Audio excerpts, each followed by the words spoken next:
Welcome back to the bridge course conducted by NLE Society's Dr. R.B. Patil Mahesh, PU Science College. Students, already you are introduced to the subject biology in the previous videos. Today, I will take you to journey of still more important concepts in biology. Before we start session, myself Mamata Mangalurmat, lecturer biology.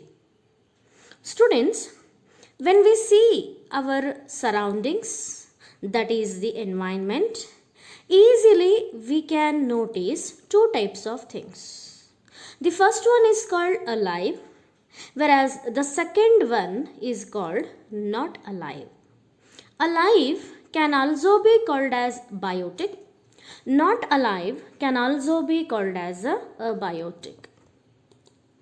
Have you ever asked question to yourself that what is the difference between alive and not alive? To make you understand these simple differences, I have taken few examples. What are they? You might have seen dog running in the street. You might have also seen cow chewing cud and man shouting in the street. In all these examples, all the animals are showing visible metabolic activities. Thus, we call them as living. That means, if the visible activities are not there, are we going to call them as dead? Let's examine by taking few more examples. Now, the dog is not running, it is taking rest. Yes, even the cow is under rest. Yes, man is also in deep sleep. Now, all these animals are not showing any of the visible activities. Are we going to call them as a dead? No, because we know that they are breathing. Thus, we call them as what? Living. The activities like breathing, circulation, conduction of the impulses, all these are called metabolic activities, though they are taking place inside our body but are invisible to our naked eye. And such activities are called as molecular activities. What about plants then? So let's take an example of a plant. Whenever we see plant, we feel that it is without any metabolic activity, any of the work. Is it so? No. Because we know that plant body is also having n number of activities. For example, it will be conducting water through the xylem and it will be conducting food through the phloem. So, even the plants are considered as what? Living. Now the question comes in our mind that are all these molecular activities required? Yes, they are required. Why they are required? Because all the living organisms are made up of many small molecules and they have a well organized structures. Like what? All the living organisms are made up of basic structural and functional unit of life, and that is called as a cell. As we know, there are two types of cells, prokaryotic and eukaryotic. I am not going to discuss prokaryote. We are going to discuss only eukaryote. So eukaryotes are of two types. One is an animal, another one is a plant. Now this cell which is there, animal cell, is going to combine, will group to form a tissue. Similarly, plant cells also will group to form a tissue. Animal tissues will group to form organs, whereas plant tissues also group to form what? Organs. As you know, organs will make organ system and thereby make one organism. So when we come to the base of this, all the organisms are made up of a small molecule, that is a cell. So what happens if we remove anyone? Say I am going to remove animal tissue, or I may remove plant tissue. What will happen? The animal is no longer going to live. So if all these molecular systems break down, the organism no longer lives. Thus, all the molecular activities are required.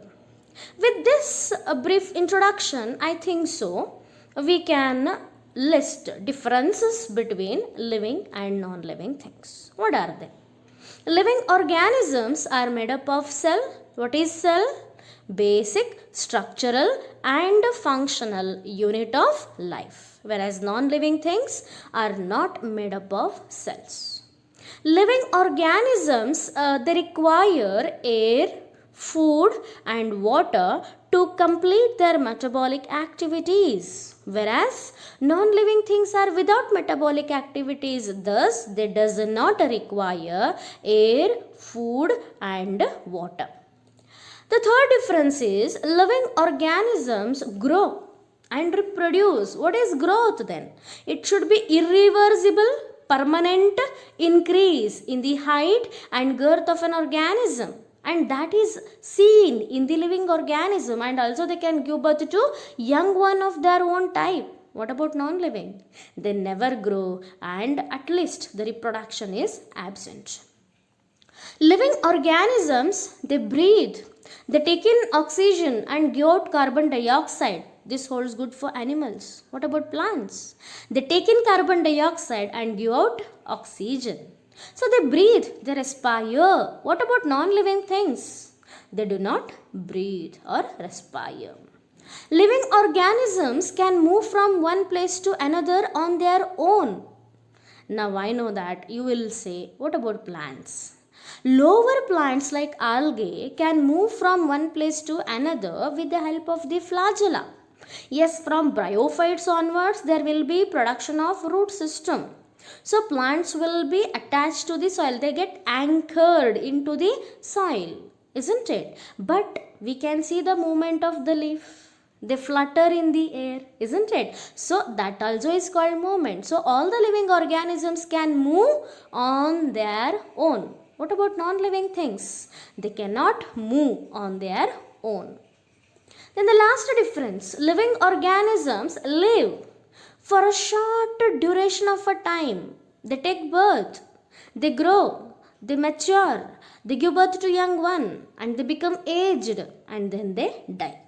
Whereas non-living things, there is no such life cycle, no birth, no death, because they are non-living. So these are the few differences between living and non-living things.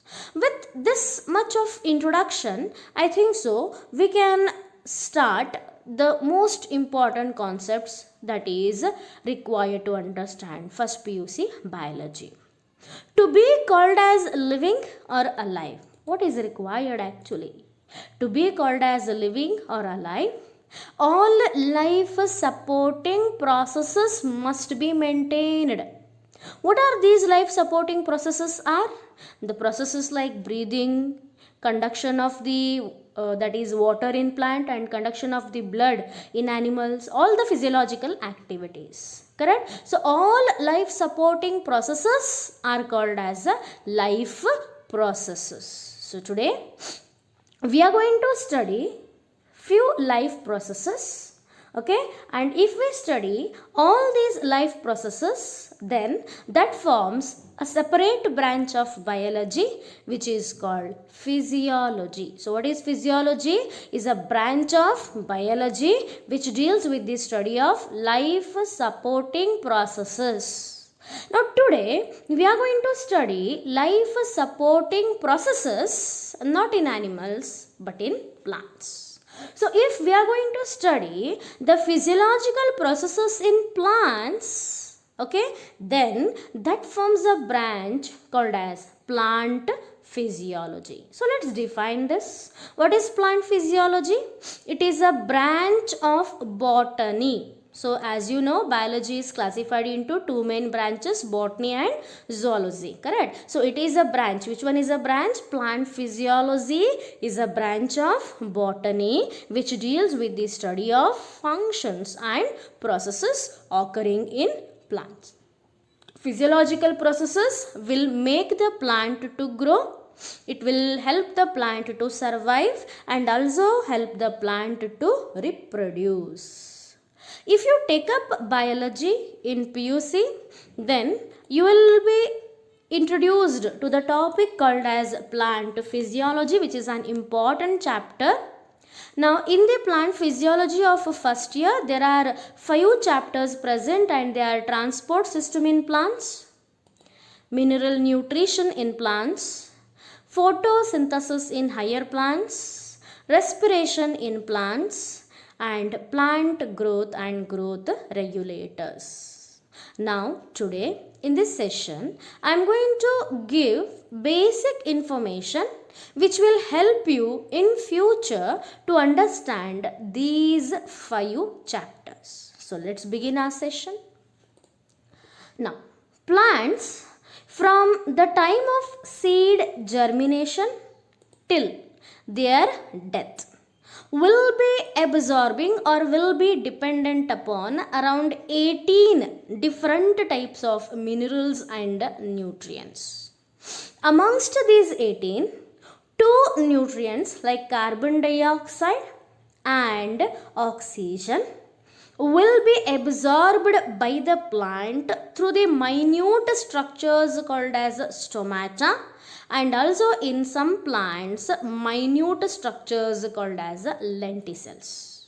Lenticels will be present on the bark of the plant body, and through those openings the plant is going to absorb carbon dioxide and oxygen. So if we leave these two, how many are remaining then? Other 16 are remaining. So 16 other elements will be present in the soil water and the root hair. This is the structure of the root hair. So through the root hair there will be absorption of these 16 elements takes place. Once these elements are absorbed, they should be transferred to the different parts of the plant body. Correct? Now if we take an example of human body, okay, the conduction of food and water has to take place to several meter, whereas plant grow to a height of several feet. Few plants grow to a height of 360, 350 feet. So root hair is going to absorb the elements, mineral nutrients, whereas the nutrients must be made available to the kitchen of the plant body. Which one is the kitchen? Leaf of the plant body, correct? So against gravitational force, see here, minerals and nutrients should get absorbed, they should be transferred, correct? So how this takes place, that I am going to explain. So to conduct the other 16 elements which are absorbed by the root hair to the different parts of the plant body and against gravitational force, plants will be dependent upon few physico-chemical phenomena which are called means of transport. What is this transport actually? Isn't it? What is this transport? Transport is the movement of absorbed water, mineral ions and food within and between the cell. Okay, now to make this possible, plant body is dependent upon different processes, and those processes we are going to discuss in a topic called as transport system in plants. What are the different means of transport? Let's try to understand. So plants make use of different processes to transfer the materials to different parts of their body, and those means of transports are 5 types, and they are diffusion, facilitated diffusion, the third one is called active transport, the fourth one is called osmosis, and the last one is called imbibition. Now without wasting time, let's begin with first process, that is diffusion. What is diffusion? to understand that, let's imagine these as solute particles. Okay, now these solute particles are, the number is more, so it is high concentration. So there will be movement of the solute particles from the region of higher concentration to the region of lower concentration. Did you notice? Many of the solute particles just they moved from higher concentration to lower concentration. So this process is called diffusion. So let's define it. What is the definition? It is defined as movement of solid, gas or liquid molecules from the region of their higher concentration to the region of their lower concentration without the use of energy. Since there is no energy used, the process is called passive. Now the question comes, what is the significance of diffusion in the plant body? Gaseous exchange, like taking in of oxygen and giving out of that is carbon dioxide, or carbon dioxide taking in and oxygen giving out. These processes will be taking place with the help of a process called diffusion. And as we all know, there is another important process in the plant body, and that is called transpiration, wherein water will be lost in the form of water vapor through the aerial parts of the plant body, and for that also the process called diffusion will be helpful. Now coming to the second process with respect to diffusion only. So once the carbon dioxide is absorbed by the plant, that gets dissolved in the cytoplasm. So dissolved carbon dioxide and dissolved say oxygen and many elements like urea, uric acid also, they must get transferred through the membrane. So how that occurs, let's try to understand. For that, imagine this as a cell and consider there is a membrane, and the membrane which is allowing the molecule to pass through it is semi-permeable membrane, that is plasma membrane. So in the plasma membrane you will notice two type of structures. So can you see this head? This is called lipid particle, and these two tail like structures are called protein. So this is a structure of plasma membrane which will be taught in the topic called as cell biology in first year. Now what happens? Imagine this as membrane and consider one side of the cell as outer region, another side of the cell as the inner region, and these are solute particles. Solute particles will move from the region of their higher concentration to the region of their lower concentration. Correct? So during this transfer, what happens, since the head is, that is the semi-permeable membrane structure, the lipid head is made up of lipid molecule, the head is made up of lipid molecules. So the particles which are soluble in lipid will pass through easily, whereas the substances which are soluble in water will have a difficulty. Correct? So for that, what happens, that we are going to understand in the next slide. But here the particles they moved from the region of their higher concentration to the region of their lower concentration, and this is also passive transport. Okay, now coming to the particles which are soluble in water. So substances that have hydrophilic moiety, they will have a difficulty to pass through the membrane because the membrane is made up of what? A lipid particle. So they should get facilitated. So what happens? To facilitate the hydrophilic moiety having particles from the movement of those particles from the region of higher to lower, the plasma membrane will be made up of special type of proteins which are called as transport proteins. Since they help in the transfer of molecules, so they are called transport proteins. So what happens now? Say outer side and inner side, and here are say hydrophilic particle. So the particle, instead of moving through this area, through this membrane area, will pass through the transport protein. Okay, so it got facilitated. So it is also passive because from higher to lower along the concentration gradient the molecule is moving, and this is called facilitated diffusion. So that's about another type of diffusion, which can be defined as lipid insoluble substances are transported across the cell membrane along the concentration gradient with the help of membrane proteins without the expenditure of energy. So that's why it is called passive. Now let's try to understand. Sometimes what happens, particles have to move from lower region to higher region. Okay, so if the particle movement has to take place from lower region to higher region, what happens? So this is a membrane with a transport protein, outer region and inner region, correct? Hydrophilic molecule. Now this has to move against concentration gradient. So if the molecule has to move or diffuse against concentration gradient, then they'll make use of energy, and energy is used in the form of what? ATP. What is ATP? Adenosine triphosphate. So this has used energy. So this is not passive process, it is active transport. So where this occurs actually?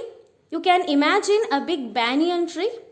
Mineral nutrients present in banyan tree will be naturally more compared to the minerals and nutrients present in the soil.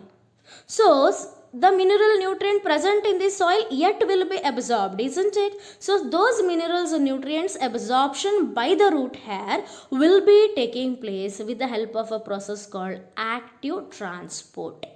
Okay, now the next important process, that is osmosis. What is osmosis? To understand that, let us take a trough containing water. So this is a trough which is with water, and there is a membrane, semi-permeable membrane, and this membrane is going to divide the trough into two parts. The parts are labeled as A. This is a semi-permeable membrane. The two parts are labeled as A, and another part is called B. You can see there A is having high concentration of solvent. Which one is solvent? Water. B is having low concentration of the solvent. Solvent is what? Water. Correct. Now what happens? The solvent particles, try to listen carefully. Solvent particles will move from the region of higher concentration to the region of lower concentration. Okay, so that movement is called as osmosis. So solvent molecules will be moving from a region of higher concentration of the solvent to the region of the lower concentration of the solvent, and that process is called as what? Osmosis. Clear? Now it is the movement of solvent particles from the region of higher concentration to the region of lower concentration through, yes, semi-permeable membrane. So based upon the movement of the water into the cell or outside of the cell, osmosis is classified into two types as endosmosis and exosmosis. What are they? Let's try to understand. To understand endosmosis, exosmosis, we should know the terms like hypertonic. What is hypertonic? It is a solution which is having concentration more than that of the cell sap. You are introduced to these terms in the 10th standard. Isotonic is a solution which is having concentration equal to that of the cell sap, and hypotonic, a solution which is having concentration lesser than that of the cell sap. Okay, so once again we'll discuss these type of solutions in first PUC. So types of osmosis we'll try to understand. The first one is endosmosis. What is endosmosis? To imagine that, consider this as a trough containing water, and imagine a cell. Say we have kept a cell. Say you can imagine dry grape. So what happens? After some time, water will start diffusing in. It starts entering into the cell. So what will happen to the cell? Observe carefully. The cell is getting increased in its volume. Correct? So such a movement of the water from the external environment into the cell is called as a endosmosis, and the cell which is full with its size is called turgid cell, and the process is called turgidity. So what is turgid cell? Cell fully charged with water. And the process by which cell became turgid is called turgidity. Condition inside turgid cell due to filling in of water is called turgidity. Okay, so that is one type of osmosis. Now let us try to understand second type of osmosis, that is exosmosis. For that also, say trough and we have kept a say fresh cell, say fresh grape in a salt solution. So what will happen? After some time, water moves out. Okay, as a result of this movement of the water from the cell, observe carefully, cell has undergone shrinkage. And that sunken cell is called as a flaccid. So process where water will come out from the cell is called exosmosis. Cell is said to be flaccid. Okay, cell not fully charged with water is called flaccid, and the condition of the cell is called flaccidity. Condition inside flaccid cell due to loss of water. Osmosis can be redefined as movement of water molecules from the region of higher free energy to the region of lower free energy through the semi-permeable membrane. So, what is this free energy now? Free energy is the energy present between the water particles H2 and O. So, we are going to discuss this free energy in first PUC plant physiology topic with a concept called as water potential. So, here there is a movement of solvent particles. Now, coming to last physico-chemical phenomena required for the plant to transport the material is imbibition. So, to make you understand imbibition, I have taken example. So, you might have played with marbles which come in small sachets, correct? So, when you soak those marbles in water, they start swelling and finally they become big marble size, correct? So, here what happens, water gets adsorbed and due to that hydrophilic substance will swell. So, swelling of hydrophilic substances due to the adsorption of water is called as imbibition. You might have seen plywood swollen. If by mistake, if we spill water on the plywood, it swells, and that is because of a process called imbibition. Or else during rainy and winter season, it will be difficult to open and close wooden doors. That is also because of water imbibition. So what is imbibition? It is the swelling of hydrophilic substances due to the adsorption of the water. Now the question comes, what is the importance of imbibition in plant body? Correct? So due to imbibition only, water moves into the ovules and makes the proteins available to the developing embryo. Then what? Imbibitional pressure will be there and that makes the seed to produce a seedling and the shoot system emerges above the soil. Then the first step in the germination is by imbibition. So it breaks the seed coat and helps the seed to germinate. And the last significance is root hair of the plant body. Initially they adsorb water and then they absorb water. So students, these are few physico-chemical phenomena which are required to understand first PUC physiological concepts. Hope the session was useful, beneficial. Thank you students. We will meet in the next video with the next topic.